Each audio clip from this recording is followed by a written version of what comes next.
അതെ അതെ. എപ്പോഴാ വരിക? വലിയ ടൂറൊക്കെ പോയില്ല, ആരോടും പറയാണ്ടേ. ഏത് ടൂറ്? ആ വിജിത്തിന് എന്റെ കൈ കിട്ടിയണ്ടല്ലോ. FXC ടൂറോ? ആ അത് പിന്നെ ഞാൻ പിന്നെ വലിഞ്ഞു കയറിപ്പോയതല്ലേ. വലിയൊന്നല്ല, വിജിത്ത് എന്റെ കോർഡിനേറ്ററിന് ഞാൻ അറിഞ്ഞു. അതൊന്നുമല്ല, ഞാൻ ഓൾറെഡി ആ ടൂറ് നമ്മളുള്ളപ്പോ ഞാനായിരുന്നല്ലോ ആ ടൂറ് പ്ലാൻ ചെയ്തത്. അങ്ങനെ പിന്നെ ഇവര് NQS പറഞ്ഞ അത് കൊളാക്കിയതാ. അപ്പം NQSന്റെ അസസ്മെന്റ് ഉണ്ടെന്ന് പറഞ്ഞിട്ട് അത് ഇങ്ങനെ നീട്ടി കൊണ്ടുപോയതല്ലായിരുന്നു. അപ്പൊ പിന്നെ ടൂറ് പോകുമ്പോ എന്നെ എന്തായാലും വിളിക്കണം എന്ന് സാറ് പറഞ്ഞിട്ടുണ്ടായിരുന്നു. അങ്ങനെ വിളിച്ചത്. ഞാനല്ലേ വേറെ ആര്? വിളിച്ചിരുന്നു. പക്ഷെ അന്ന് ശാന്തം സിസ്റ്റർ അന്ന് തന്നെയല്ലേ സാറ്, രണ്ടൊരു ദിവസം ആയതുകൊണ്ട് പോകാൻ പറ്റും. നമ്മൾ ഓൾറെഡി ടിക്കറ്റ് എല്ലാം ബുക്ക് ചെയ്തല്ലോ, അതാ പറ്റിയ. ഇന്ന് വരുമോ? ഹലോ,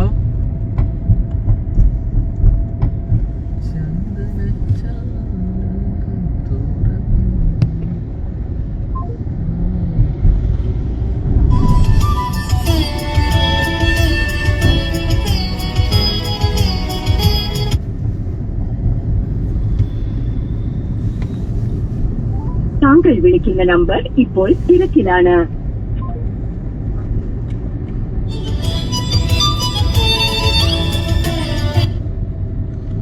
അല്ല ഇന്ന് വരുന്നുണ്ടോ? ഞാനുണ്ട്, ഞാൻ ഡ്യൂട്ടിയിലാണ്. വരുന്നുണ്ട്. എത്ര മണി വരെ ഉണ്ട് പരിപാടി എന്നറിയോ? 19 മണിയൊക്കെ കാണും. ഫംഗ്ഷൻ അല്ലേ? ഡാൻസ് എല്ലാം ഉണ്ട്. ഫംഗ്ഷൻ അല്ലേ? ആണോ? FXCക്കാരുടെ ഭയങ്കര ഡാൻസ്, ഫുൾ ഡാൻസ് ഉണ്ട്. ആണോ? പിന്നെ ഇൻട്രോ ഡാൻസ്, കുറെ 10-15 മിനിറ്റ് നീണ്ടു നിൽക്കുന്ന മാരത്തോൺ ഡാൻസ് ഉണ്ട്. അതൊക്കെ വിജിത്തൊക്കെ പുതിയ കുറെ പെൺപിള്ളേരുണ്ടല്ലോ. പിന്നെ ആൺകുട്ടികളുടെ വിജിത്ത് മാത്രമേ ഉള്ളൂ, വേറെ ആരും അതിനില്ല.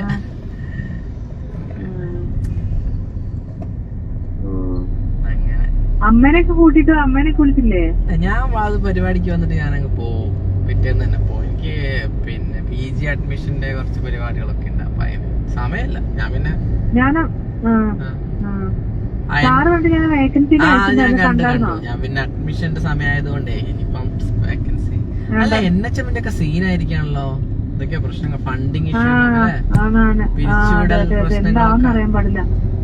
വേറെ എന്തെങ്കിലും പരിപാടി നോക്കിക്കോട്ടോ. അതെന്തായി പിന്നെ ഓ സെറ്റ്. മറ്റേ ക്ലാരിഫിക്കേഷൻസ് ഒക്കെ റെഡിയായോ? ഇനിയിപ്പോ പ്രിൻസിപ്പൽ ലെറ്റർ വന്നാൽ പിന്നെ വിസയ്ക്ക് പോവാം. അതുപോലെ തന്നെ അത്രയല്ലോ. വിസ ഇപ്രാവശ്യം കാര്യമായിട്ട് ശ്രദ്ധിക്കണേ, വിസ റിജക്ഷൻ ഒന്നും പറ്റൂല ഇനി. ഞാനത് കാര്യമായിട്ട് ഇത് ചെയ്യുന്നുണ്ട്. ഇപ്പൊ ഇങ്ങനെ പോയേ പറ്റൂ. അല്ല പിന്നെ മൈമുള്ള സ്ഥലത്തേക്കാണോ?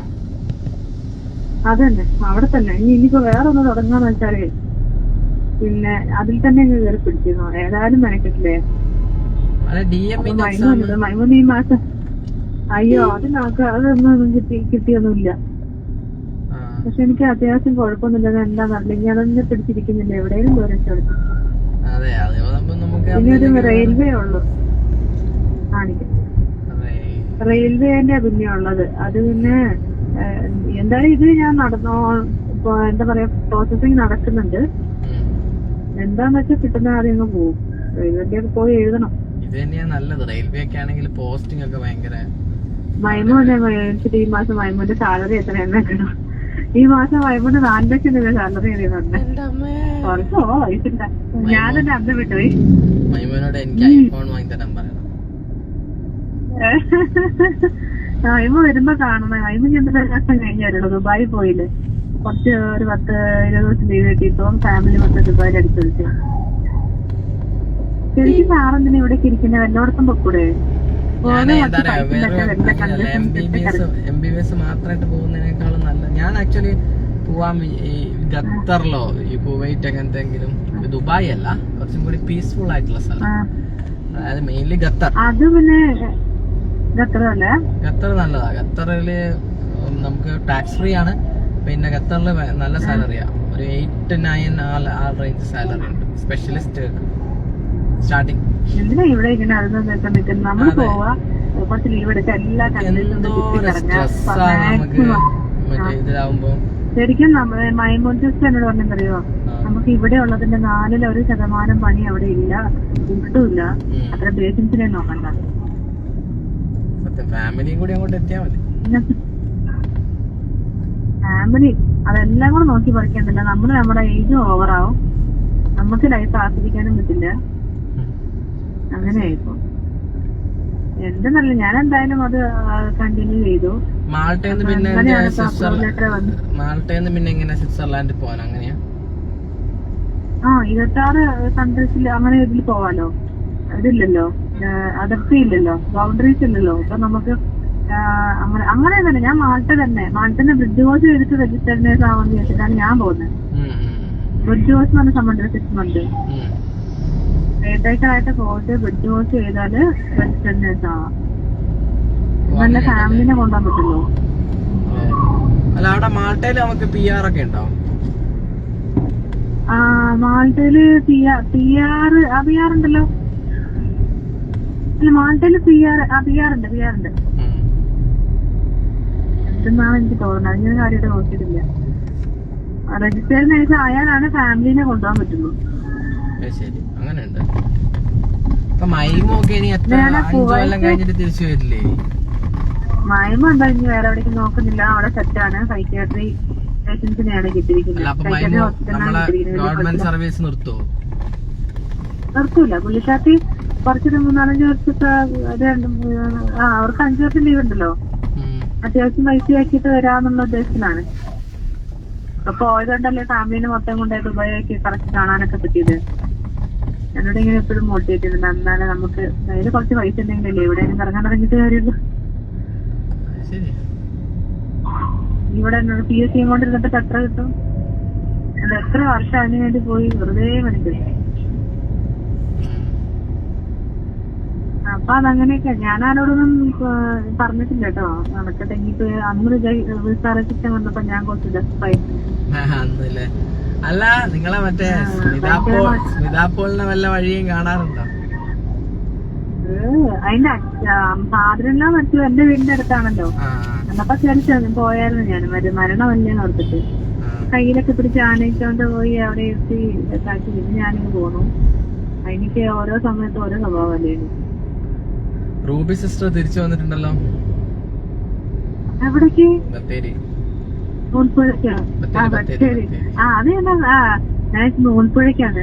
റൂബി സിസ്റ്റർ ജലജ സിസ്റ്റർ നേർക്കോട് നേരെ നിർത്തി താലൂക്ക് ഹോസ്പിറ്റലിൽ അടിച്ചിട്ടുണ്ട്.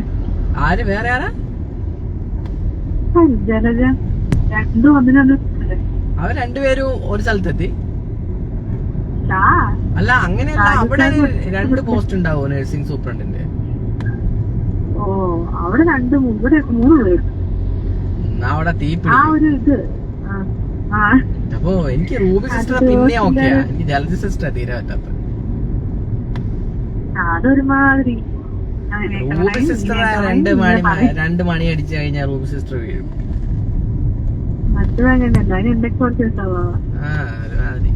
ഈ ഹെർമി സിസ്റ്റർ പാവാണോ എനിക്കറിയില്ല.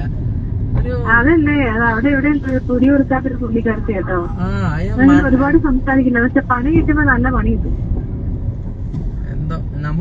എനിക്കെന്തോ സാറന്ന് എന്നോട് അങ്ങോട്ട് ചെല്ലാനൊക്കെ പറഞ്ഞത്. അന്ന് വിളിച്ചിട്ടുണ്ടായിരുന്നു സാറ്. സാറിന് NSM വേക്കൻസി വരുന്നോന്ന് ചോദിച്ചിട്ട് എന്നോട്. പുതിയ ഇവളൊക്കെ പോയ ഒഴിവ് നിനക്ക് MLSP ആയിട്ട് വന്നൂടായിരുന്നു. ഞാൻ ഓക്കെ MLSPയോ? ഞാൻ അതിനെ കുറിച്ച് താരോട്ടായിട്ട് ചിന്തിക്കുന്നില്ല. കാരണം ഈ ഗവൺമെന്റിന് വന്ന് പിടിച്ച് നമുക്ക് അതിലെന്തെങ്കിലും സാലറി കിട്ടുന്ന നല്ല സാധനോടായിരിക്കുന്നേ. നമ്മുടെ പിള്ളേര് വളർന്നു വരില്ലേ, അവർക്കൊരു പിന്നെ അടിസ്ഥാന വിദ്യാഭ്യാസം കൊടുക്കണത്. അതിന് കുറച്ച് പൈസ വേണം നീ കയ്യില്. ഇതിപ്പോ കിട്ടുന്ന മാസം തീരുന്നു, മാസം അങ്ങോട്ട് അടിച്ചടിച്ച് പോവും, അടിച്ചടിച്ച് പിടിച്ചു പോവും. ഒരു സമ്പാദ്യം ഇല്ല. ഞാൻ ആ ഭവനത്തിലാണല്ലോ അവര് ചേർത്തേക്കണം. അതിന്റെ അത്യാവശ്യം മാറ്റങ്ങളൊക്കെ ഉണ്ട്. സമ്പത്തായിട്ടൊന്നും കൊടുക്കാനാണെങ്കിൽ വിദ്യാഭ്യാസമുള്ള സമ്പത്ത് കൊടുക്കണം എന്നാണ് എന്റെ ആഗ്രഹം. അപ്പൊ പോയേ പറ്റോ. താന്റെ കല്യാണക്കാരുണ്ടായി നോക്കുന്നുണ്ട്. ഇനി പറഞ്ഞോളെ ഞാൻ ഈ പോലും അറിയില്ല. കൽപ്പറ്റ ഇടയ്ക്ക് അല്ല, വിളിച്ചില്ലെങ്കിൽ അവിടെ വന്ന് തല്ലിക്കൊല്ലും. ഡിസ്ട്രിക്ട് ഏർലി ഇന്റർവെൻഷൻ സെന്റർ കൽപ്പറ്റയാ? എന്ത് DEIC? DIC കണ്ടിട്ട് DEICയിൽ ഒരു ഡോക്ടർ ഉണ്ടല്ലോ, എന്നോട് സുരാജ് സാറ് പറഞ്ഞിരുന്നു. പേരെന്താ? പേരറിയില്ല. സുരാജ് സാറായിട്ട് കമ്പനിയാ? സുരാജ് സാറ് പറഞ്ഞു DEICയിൽ ഒരു ഡോക്ടർ ഉണ്ട്, എനിക്ക് അലീന എന്നാണോ പേര്, എന്തോ ഒരു പേര് പറഞ്ഞു. ഇനിയൊന്നും എനിക്കറിയാം. നമുക്ക് അവിടുത്തെ നല്ല എന്റെ പൊന്നു മോനെ സുരാജ് സാറിന് ഇപ്പൊ ദിവ്യമേടത്തിന്റെ സ്വഭാവം. സോറി തുടങ്ങിയ ഈ സുരാജ് സാറിന്റെ കൂടെ ഇപ്പോൾ പറഞ്ഞേക്കുന്നുണ്ടോ? ഇല്ല ഇല്ല, ആള് നമ്മളോട് ഭയങ്കര കമ്പനി ഒക്കെയാണ്. അവിടെ ചെന്നിട്ട് സൂപ്പറിന്റെ എടുത്ത് ഡയറക്റ്റ് പോയി പറഞ്ഞു കൊടുക്കും. ഞാൻ ദിവ്യമേടത്തിന്റെ കൂടെ കൂടെ പറഞ്ഞു കൊടുത്താ കൊന്ന് കുളിച്ചു കൊടുത്തോ ഞാൻ. ഇല്ല നിങ്ങൾ ശങ്കല്ലേ? അങ്ങനെയൊന്നുമില്ല, കാണുമ്പോഴുള്ള പരിചയം. അങ്ങനെയല്ല, ദിവ്യമേടത്തിന് ഒരു സൈസ് സ്വഭാവമല്ല. അതെ, ഞാൻ സുരേഷ് സാറും പണ്ട് കാലത്ത് ഹോസ്പിറ്റലിൽ ഒരു 3 വർഷം ഒരുമിച്ച് വർക്ക് ചെയ്തിട്ടുണ്ട്. ഞാൻ അവിടെ ഐസിയിലായിരുന്ന സമയത്ത്. എന്നിട്ട് സാറ് നല്ല ഇതായിരുന്നു. പക്ഷെ ഇവിടെ ലിഞ്ചു നീ വന്നോന്നൊക്കെ പറഞ്ഞ ഭയങ്കര ഇതൊക്കെയായിരുന്നു കേട്ടോ. എന്നെ കുറിച്ചൊന്നും പറഞ്ഞിട്ടില്ല. പക്ഷെ അല്ലാണ്ട് ബാക്കി എല്ലാവർക്കും അവിടെ അങ്ങനെയുള്ള സ്റ്റാഫിനെ ശ്രദ്ധിക്കണം, അങ്ങനെ ആ ഒരു കൺസെപ്റ്റ് ഇല്ലേ. അങ്ങനെ പോകുക, അവിടുത്തെ പരിപാടിക്ക് ഇവിടെ പോയി PIC ഉറപ്പിക്കുന്നു, അപ്പുറത്തൊന്ന് ഇത് ഉറപ്പിക്കുന്നു, അവസാനം ഇവിടെ സ്റ്റാഫില്ല. അങ്ങനെയൊക്കെ ഒരുമാതിരി എന്താ പറയാ, ഒരുമാതിരി ചൊറിയും ക്യാരക്ടറായിട്ടുണ്ട്. പിന്നെ 3 പീഡിയാട്രിഷ്യന്മാരുണ്ട് ഇവിടെ. ഞാനാണ് എന്തോ വലിയ ആളെന്ന് പറഞ്ഞ് സാറ് 6:30-7 ആകുമ്പോഴത്തേക്കും വരുന്നു, അവൻസ് എടുക്കുന്നു. ബാക്കി എല്ലാവരും ആഴ്ചയിലേക്ക് പേഷ്യൻസിനെ സാറ് തന്നെ കാണുന്നു, നോക്കുന്നു. അങ്ങനെ സാറ് സൂപ്രണ്ടാണോ? സൂപ്രണ്ടൊന്നല്ല, അവർക്കതല്ല, അവര് തമ്മിൽ ഇടയിൽ ഭയങ്കര ഇതാണ്. അതുകൊണ്ട് സാറിനെല്ലാം ചെയ്യണം, സാറാണ് പെർഫെക്റ്റ് എന്ന് അറിയത്തില്ല. അതുകൊണ്ട് ബാക്കി 2 ഡോക്ടേഴ്സിനെ ഇവിടെ കാണാറ് പോലുമില്ല. അവിടെ ഈ NHM വഴി വന്ന ജൂനിയർ കൺസൾട്ടൻസ് ഉണ്ടോ? NHM വഴി വന്നവര് കുറവാണ്. 3 BSc ആയിരിക്കില്ലല്ലോ എന്തായാലും. ഇവിടെ നമ്മുടെ വാർഡിൽ വരുന്നവരെല്ലാരും അത്യാവശ്യം PhD അങ്ങനെയുള്ളവരൊക്കെ ഉണ്ടോ, ക്യാഷ്വാലിറ്റി ആയിട്ടാണ് ഇട്ടിരിക്കുന്നത്. നമ്മൾ അവരുമായിട്ട് അത്ര മിംഗ്ലിങ് വരുന്നില്ല. വല്ലപ്പോഴും ഒരു ഡ്യൂട്ടി ക്യാഷ്വാലിറ്റി കിട്ടുന്നുള്ളൂ. ഞാൻ വാർഡല്ല ഇട്ടേക്കുന്നേ. അപ്പൊ അതുകൊണ്ട് അവിടെയുള്ള ഡോക്ടറിന് നമ്മൾ ഇന്നത്തെ അത്യാവശ്യം വലിയ ഹോസ്പിറ്റലായതുകൊണ്ട് വാർഡുമായിട്ട് ബന്ധപ്പെട്ട ഫിസിഷ്യൻ, അങ്ങനെ സർജൻ, അങ്ങനെയുള്ളവരൊക്കെ ആയിട്ട് കണ്ടു. എപ്പോഴാ വരുന്നത്? 3 മണിയായി. ഞാൻ സൂപ്രണ്ടിന് പെർമിഷൻ വാങ്ങിച്ചിട്ട് നേരത്തെ ഇറങ്ങിക്കോട്ടെ, ഇവിടെ 5:30 ആകുമ്പോ. അവിടുന്ന് കാണാം, ഞാനൊരു 6:30 ആകുമ്പോഴത്തേക്ക് എത്തുമായിരിക്കും. 6:30 ആകുമ്പോ അവന്റെ കുറച്ച് ആൾക്കാരാ? ഞങ്ങളെന്തായാലും 3-4 പേര് ഒരുമിച്ച് വരുന്നു. അപ്പൊ നമുക്ക് അവിടുന്ന് കാണാം. ആയിക്കോട്ടെ. ഞാൻ ഇവിടുത്തെ ഒരു സിസ്റ്റർ ഉണ്ട്, പിന്നെ അവിടുന്ന് വേറെ 1-2 എന്റെ ഫ്രണ്ട്സ് ഉണ്ട്. മീറ്റ് ചെയ്യാം, കണ്ടില്ലെങ്കിൽ വിളിക്കട്ടോ. ആയിക്കോട്ടെ, എല്ലാരെയും കാണാലോ. പേര് നമ്മനോട് അന്വേഷിച്ച് പറയാം. Okay okay.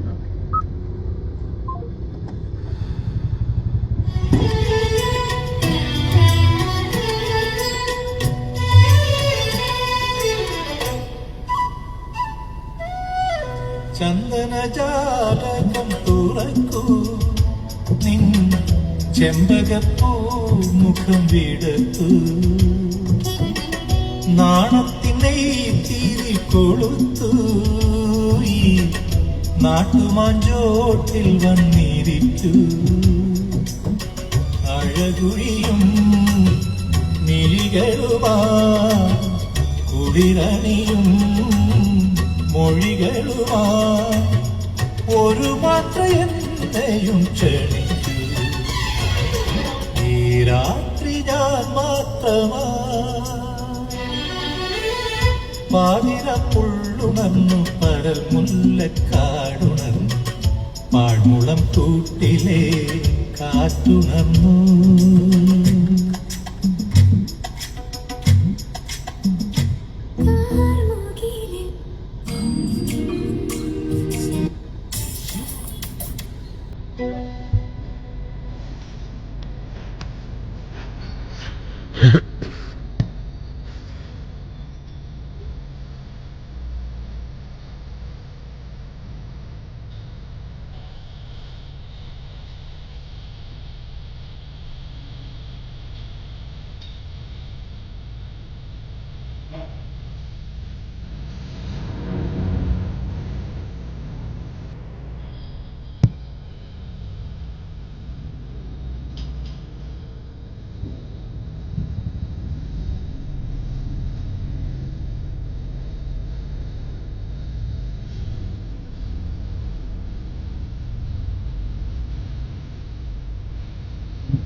കരളേ നീ വരാൻ കനവും കണ്ടു ഞാൻ കടവിൽ നിൽക്കയാണിന്നോളവും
നിറമാല ചാർത്തി പ്രകൃതി ചിരി കോർത്തു നിന്റെ വികൃതി നിറമാല ചാർത്തി പ്രകൃതി ചിരി കോർത്തു നിന്റെ വികൃതി വളരുന്നി തോട ഭംഗി പൂവിളികളെന്നും പൊങ്ങി വളരുന്നി തോട ഭംഗി പൂവിളികളെന്നും പൊങ്ങി എന്നിൽ നിന്നോർമ്മയും പൂക്കളും തീർപ്പു മറയായി മധു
വേണ്ട കുഴപ്പമില്ല, എനിക്കില്ല.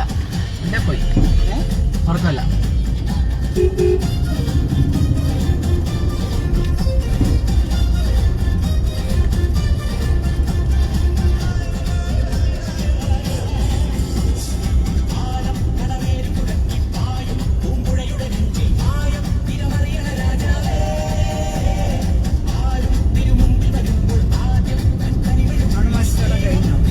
ആ കഴിഞ്ഞു ഇവിടെ.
ഇവിടെയൊക്കെ നല്ല ചൂട് തന്നെ അല്ലേ?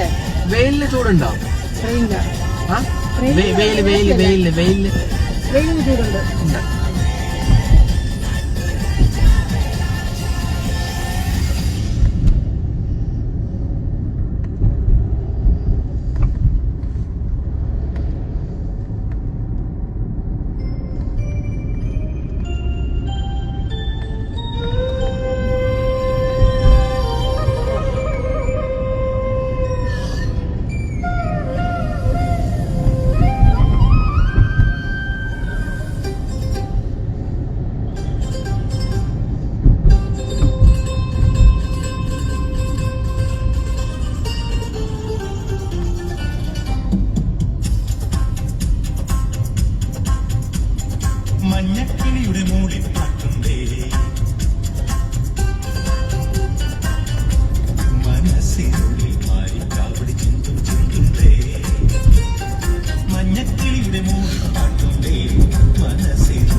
1000 പെട്രോൾ.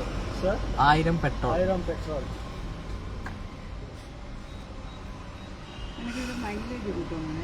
ആ ഒരു 15 കിട്ടും.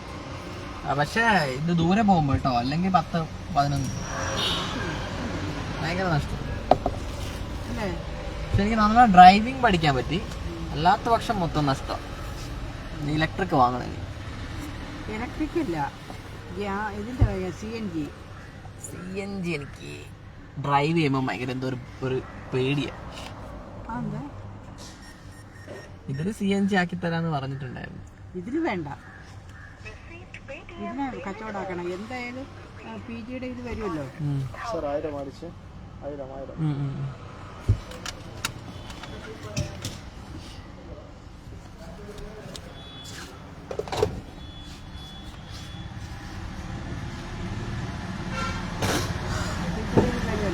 അപ്പോഴത്തേക്കും ദൂരോട്ടാണ് കിട്ടണമെങ്കിൽ ഇതിന് ഡിസ്പോസ് ചെയ്തിട്ട് വരണം. എന്താണെന്നറിയാമോ?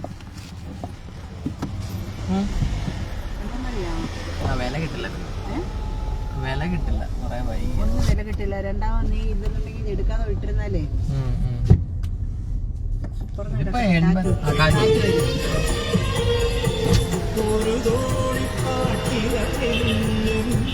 മനസ്സിന്റെ വീട്ടിൽ കുറുകുന്ന മെല്ലെ കുഞ്ഞു കുറുവാൽ വൈനകൾ മൈപ്പീലി നേർത്തുന്നു മധുമന്ദഹാസം. എടുക്കാതെ ഓടിക്കാതെ ഇട്ടിരുന്നാല് അതും ആകപ്പാടെ ക്ലച്ചെല്ലാം കൂടെ ജാമായി. മറ്റേ ദുർബല ഗർഭിണി എന്ന് പറഞ്ഞാൽ കേട്ടോ,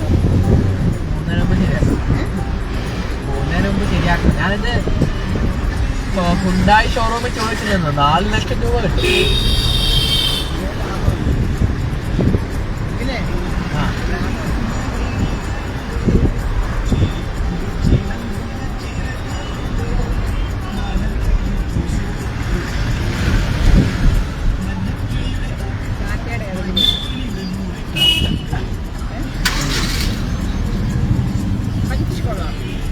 പഞ്ചി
വെള്ളമുണ്ട വയനാട്ടിലെ ഏറ്റവും ഭംഗിയുള്ള സ്ഥലം.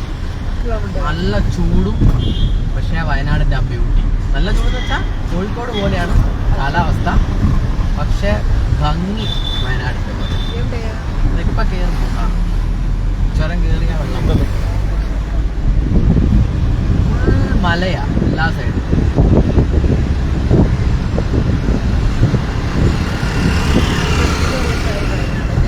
ആ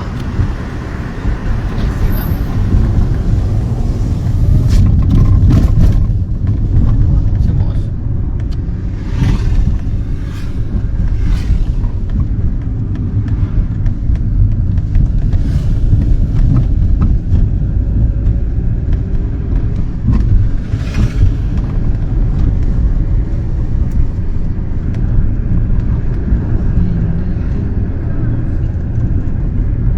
ആ ചുമ്മാതല്ലേ എനിക്ക് ഉറക്കം വരുന്നത്. ആ, ഇന്നലെ രാത്രി എപ്പോഴും അതെ അതെ.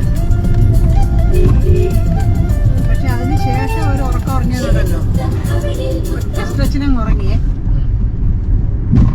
ഞാൻ അപ്പ കിടന്നിട്ട് പിന്നെ രാവിലെ എഴുന്നേറ്റു. ഒന്നും അറിഞ്ഞില്ല. അങ്ങനെ അത് തന്നെ ഞാനും പറഞ്ഞേ. ഉം.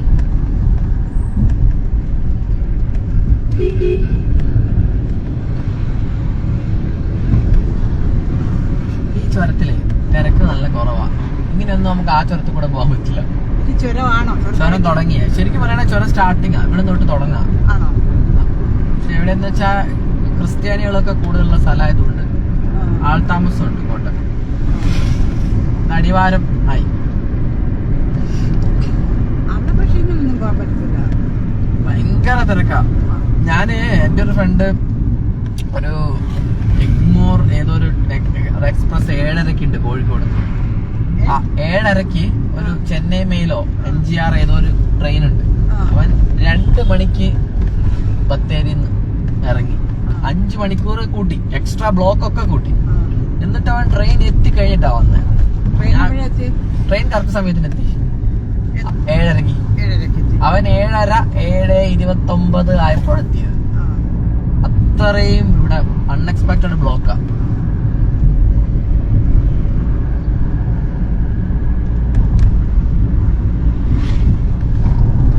കഴിഞ്ഞ പ്രാവശ്യം വന്നപ്പോ ഈ ചുരത്തിലെ നടുവിൽ വെച്ചിട്ട് കാറങ്ങ് ഓഫായി. കാർ ഓഫായി പോയി. എന്റെ അമ്മൂ ഭയങ്കര സ്ട്രെസ്സാ. അതെന്ന് വെച്ചാ ഈ ചുറ്റുമുള്ള ആളുകൾക്ക് ഇത് പറഞ്ഞാൽ മനസ്സിലാവില്ല. വണ്ടി ഓടിക്കുന്നവർക്ക് മനസ്സിലാവും. ആ അത് കാരണം ഞാൻ വണ്ടി നിർത്തി മറ്റേ ലൈറ്റ് ഒക്കെ ഇട്ടിരുന്നപ്പോ വേറൊരു ഇത് I20 വേറൊരു I20കാരൻ നിർത്തി. അവനറിയാം ഈ പ്രശ്നം. അവൻ നിർത്തി. എന്നിട്ട് അവൻ പറഞ്ഞു ഇത് ഇങ്ങനെ ചെയ്താൽ മതി. അപ്പൊ അവൻ ഒരു കുപ്പി വെള്ളം എഞ്ചിന്റെ ഉള്ളിലോട്ടൊരു സ്ഥലത്തേക്ക് ഒഴിക്കാൻ പറഞ്ഞു. അപ്പൊ ഞാനത് ഒഴിച്ചു. അപ്പൊ അതൊന്ന് ക്ലച്ച് റിലീസായി വണ്ടി നീങ്ങാൻ പറ്റി. കുറച്ച് നീങ്ങി. പക്ഷെ കുറച്ച് കഴിഞ്ഞപ്പോ പിന്നെയും അത് ഹീറ്റ് വരുന്നുണ്ടായിരുന്നു. പിന്നെ നമ്മള് വണ്ടി ക്രെയിൻ ഇട്ട് വലിച്ചെടുത്തോണ്ട് പോയി. പിന്നെ ട്രെയിൻ വിളിച്ചു വരുത്തി. അത് ഞാനാണെ അന്ന് ബ്ലോക്ക് ആയിരിക്കും വിചാരിച്ചിട്ട് രാവിലെ 5 മണിക്ക് ഇറങ്ങിയത്. രാവിലെ 6:30 അവിടെ എത്തി. 6:30 ഏത് ക്രെയിൻ? പക്ഷെ പോലീസിന്റെ ക്രെയിൻ 100 വിളിച്ചിട്ട് പോലീസിൽ പറഞ്ഞാൽ മതി ഒരു ക്രെയിൻ കൊണ്ട്. കാരണം ബ്ലോക്ക് ആയ അവർക്കാണല്ലോ പണി.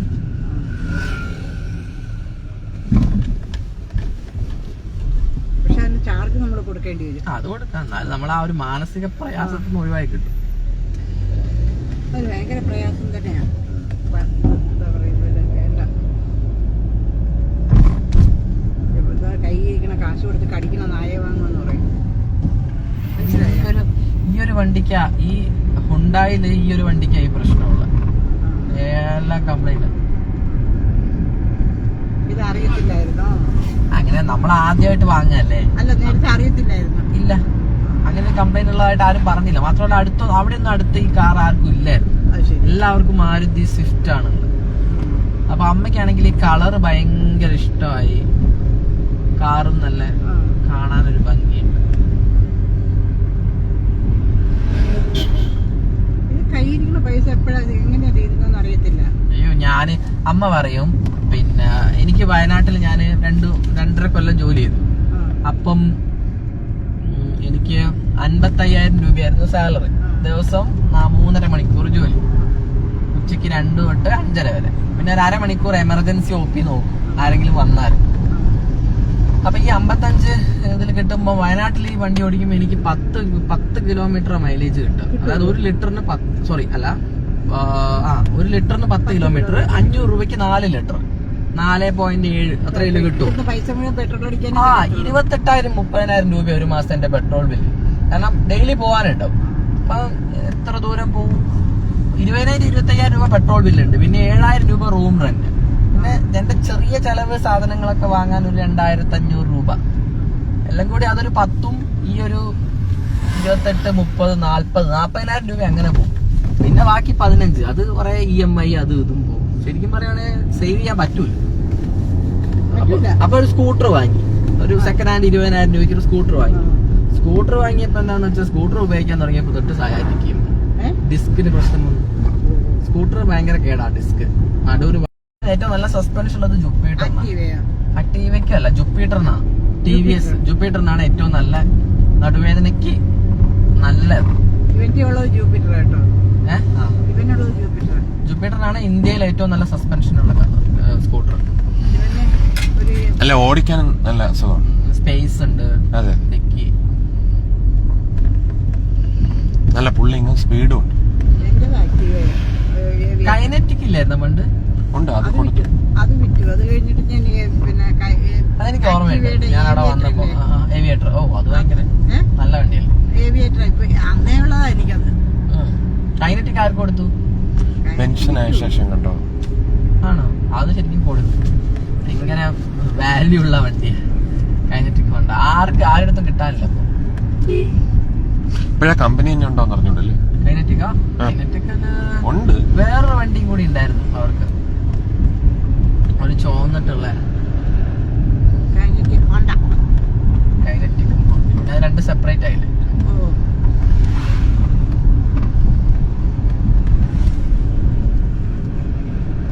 ഇനി കല്യാണം കഴിക്കുമ്പോൾ ഡ്രൈവിംഗ് അറിയുന്ന ഒരു പെണ്ണിനെ കേട്ടോ.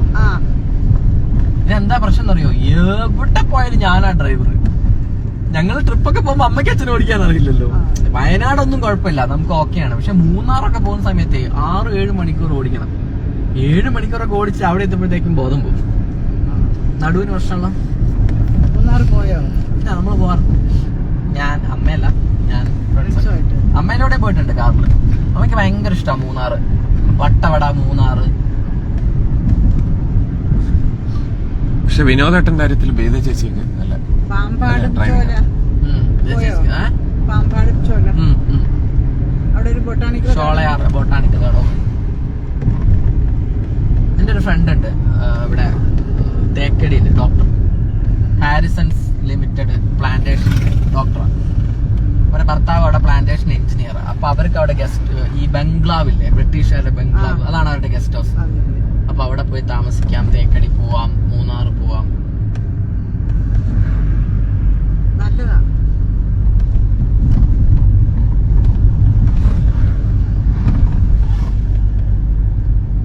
ഞാൻ മൂന്നാർ പ്രാവശ്യം പോയി. മൂന്നാറാ? തേക്കടി മൂന്നാർ ഇവിടുന്ന് സുഖാ പോവാൻ. കാരണം ഇവിടുന്ന് വൈകുന്നേരം 7:30 ഒരു ബസ്സുണ്ട്. വിജിത ചേച്ചിന്റെ ആങ്ങളെയാണ് ആ ബസ്സിൽ പോകുന്ന ഡ്രൈവർ, വിനോദേട്ടന്റെ ബിജുവേട്ടൻ. അപ്പൊ ആ ബസ് രാവിലെ 5:45-6 മണിയാകുമ്പോ മൂന്നാറിന്ന് അവിടെ തന്നെ 100 രൂപയ്ക്ക് കംഫർട്ട് സ്റ്റേഷൻ റൂം കിട്ടും. അതും എടുത്ത് ഫ്രഷ് ആയാല് ആ KSRTC തന്നെ ട്രിപ്പില്ലേ മൂന്നാർ സൈറ്റ് സീയിങ്, അതിന് 350 അങ്ങനെ എന്തോ അല്ലേ.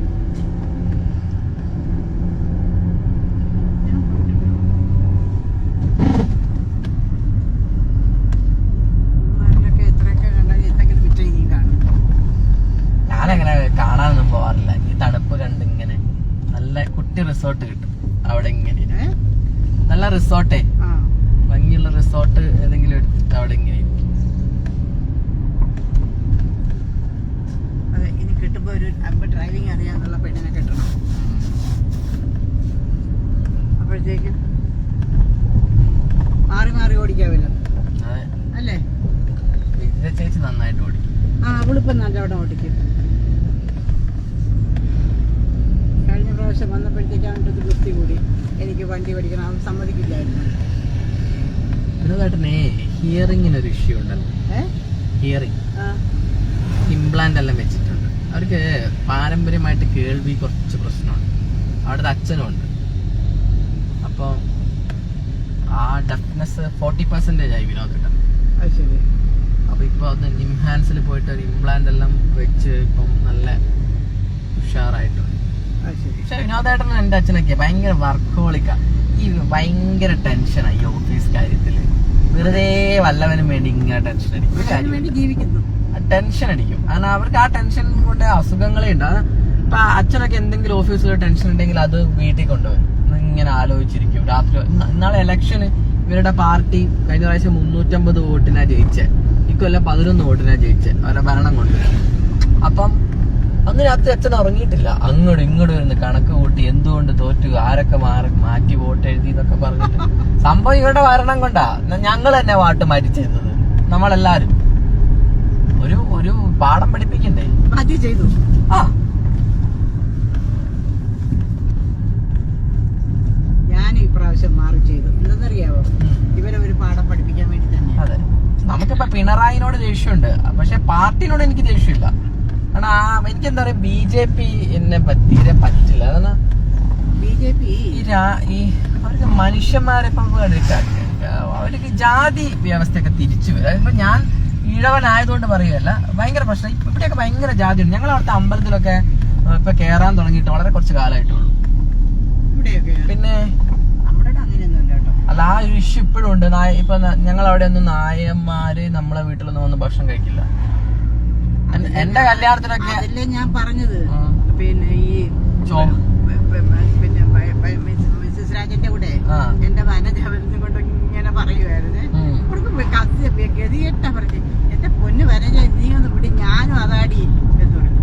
ഞാൻ പറഞ്ഞു, എന്റെ വനജ നീ എന്തോന്നാടി ഈ പറയണേന്ന്. എന്റെ എടി എനിക്ക് പോകോ ചോദ്യമൊന്നും ഇല്ലായിരുന്നു, ഞാൻ അങ്ങേർക്ക് പറഞ്ഞതാ. നീ ഒന്ന് വിട്ടാണ്ടിരിക്കുക. ഞാൻ പറഞ്ഞു, പിന്നെ അവരായതുകൊണ്ട് വേണ്ടില്ല, അവർക്ക് ഫീൽ ചെയ്തില്ല. അറിയാം കുട്ടിക്കളിയാണെന്ന്, മനസ്സിൽ വെച്ചോണ്ടല്ല പറയുന്നതെന്ന്. അതെ,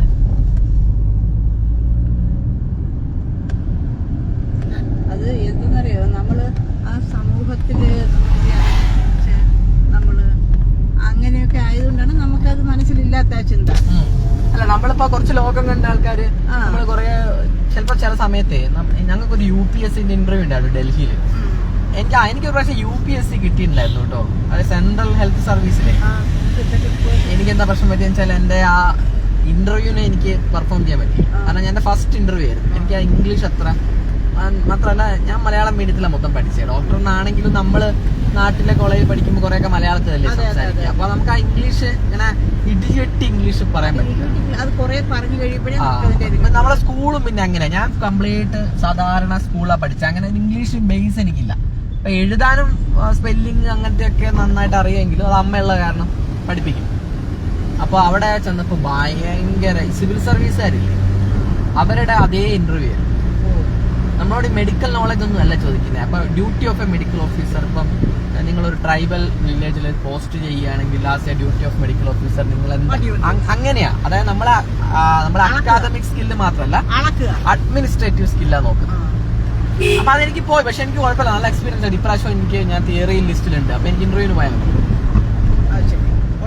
ആ, റെയിൽവേ. അപ്പം റെയിൽവേയില് കിട്ടിയാലുണ്ടല്ലോ റെയിൽവേ ഡോക്ടറായിട്ട് ഭാഗ്യമാണ്. കാരണം എന്തെന്ന് പറഞ്ഞാൽ ഡ്യൂട്ടിയൊക്കെ പിന്നെ ഡോക്ടേഴ്സിനൊക്കെ വളരെ ഈസിയാണ്. പിന്നെ മാത്രമല്ല റെയിൽവേയുടെ എല്ലാ ആനുകൂല്യങ്ങളും ഉണ്ട്. ഫാമിലിക്കും പേരൻസിനും ഒക്കെ ഉണ്ട്. മറ്റേ സ്കെയിലെല്ലാം കൂട്ടിയില്ല സെൻട്രൽ വലിയ സ്കെയിലാണ്. പിന്നെ ഇദ്ദേഹത്തിന് മിലിറ്ററി ഡോക്ടറായിട്ട് ഇല്ല, അവൻ ഏജ് 31 വയസ്സ്. എന്റെ പക്ഷെ വേറൊരു കാര്യമുണ്ട്. ഷോർട്ട് സർവീസിന് 30. Short service. എന്റെ ഒരു 10-15 പേര് എന്റെ ക്ലാസ്സിൽ ഇതിലുണ്ട്. എന്താ പറയുക, അർദ്ധ സൈനിക വിഭാഗമല്ലേ, CRPF, ITBP, Indo Tibetan border പോലീസിലേക്ക് നമ്മളെ കോവിഡ് ഉള്ള സമയത്ത് ഭയങ്കരമായിട്ട് റിക്രൂട്ട്മെന്റ് നടത്തിയത്, ഇന്റർവ്യൂ മാത്രം.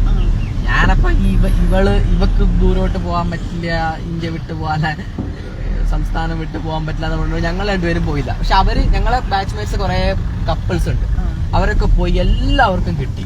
അപ്പൊ അവരെല്ലാരും അസിസ്റ്റന്റ് കമാൻഡന്റ്, അതായത് നമ്മളെ നാട്ടിലെ അസിസ്റ്റന്റ് കമ്മീഷണർ ഓഫ് പോലീസ്, ആ റാങ്കാ.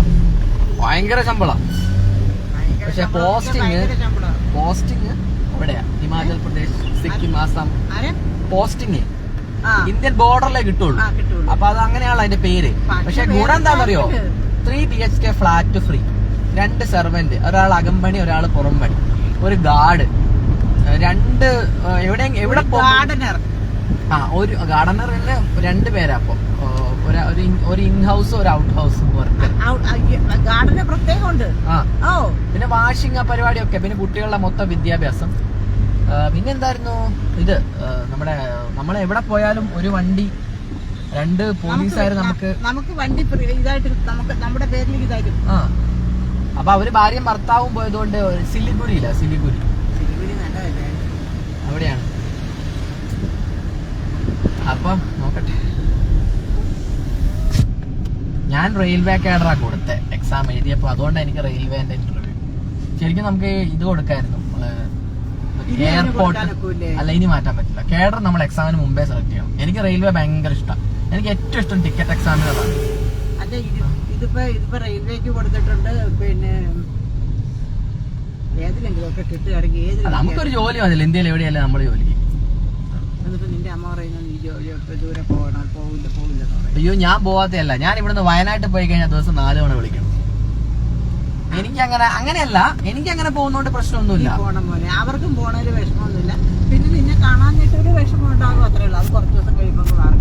എന്നാലും നീ നല്ല ഒരു പിന്നെ ഇതിൽ പോസ്റ്റിലാണ് പോകുന്നതെന്ന് അറിയുമ്പോൾ അവർക്ക് സന്തോഷമാണ്. 2 പേർക്ക് സന്തോഷം.